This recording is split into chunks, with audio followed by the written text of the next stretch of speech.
picture this, right? It's Wednesday night. You have to be at work in just a few hours, yet you're deliberately pouring a shot of vodka.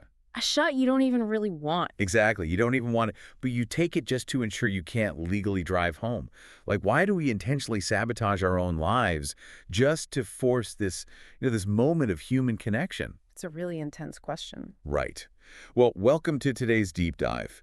We are jumping straight into our single source material today, which is the transcript for the YouTube visualizer of Sara Beth's song, Old Potatoes. Such a fascinating source. Yeah, and our mission here isn't just to review a song. We really want to decode how these incredibly raw, kind of unglamorous lyrics map out the exact psychology of modern exhaustion. Oh, absolutely. It totally reminds me of that universal urge to just violently smash the pause button on the relentless midweek grind, no matter the cost to tomorrow's productivity. Well, and the scene they paint dancing in that kitchen after work, it immediately sets this messy, deeply depleted tone. Yeah, it really does. We're basically dropped right into the reality of a narrator leaning on very physical, kind of aggressive coping mechanisms. I mean, the title itself, Old Potatoes. Right, which is such a clever lyrical nod. It's a brilliant, gritty euphemism for cheap vodka. And then you add in hitting nicotine, smoking a bowl, brewing a pot of coffee just to artificially stay awake. And that lingering scent of cheap cigarettes everywhere. Exactly. It's a very specific vibe. See, reading through this transcript, I didn't see a casual party scene at all. I saw, like a modern emotional survival kit. Oh, I like that phrasing. Thanks. I mean, the narrator explicitly admits to, quote, losing faith in the whole human race. So they're actively deploying these vices as tools to just survive the week. Yeah, the lyrics literally talk about letting go of shit we can't control, right? And getting higher than our lows. Yes. So are all these vices functioning as that survival kit for them? I think so. Physiologically, they are combining central nervous system depressants and stimulants to basically hijack the brain's stress response. Oh, wow. So it's very intentional. Highly intentional. It forces a sort of synthetic relaxation when the external world feels completely out of their hands. Right. They aren't drinking to have fun. They are systematically lowering the volume on a reality they can't manage just so they can be present with the person standing right in front of them. And that physical escapism, it rapidly funnels into this really intense emotional vulnerability. I mean, the environment is so cramped. Yeah, spilling off the side of a twin-size bed. Exactly. Everything smells like smoke. Yeah.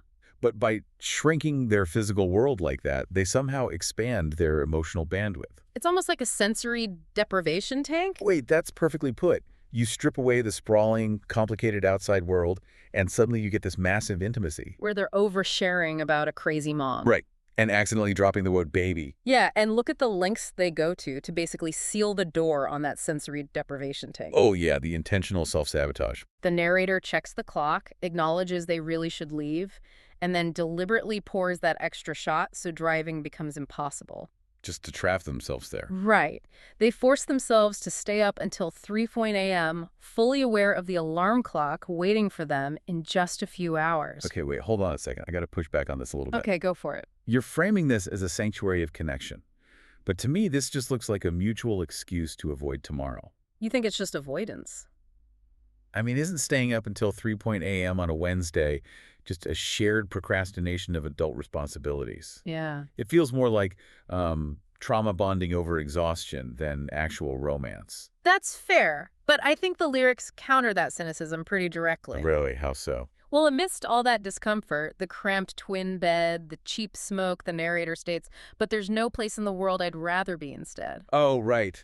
I remember that line. Yeah, that totally elevates the dynamic. The messy room isn't a trap to avoid work. The work week was the trap, and this room is the actual escape. So that connection proves to be entirely genuine. That makes a lot of sense. It really forces you to look at your own messy routines.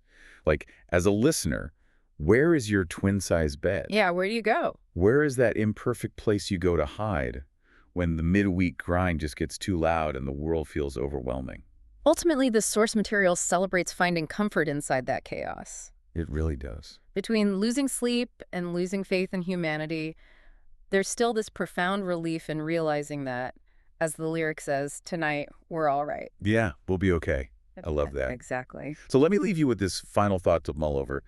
If our most honest, unguarded connections are forged at 3:01 in the morning, when sheer exhaustion finally strips away our societal filters. The masks we all put on. Right. What does that say about the protective masks we are forced to wear during our 9 to 5 daylight hours?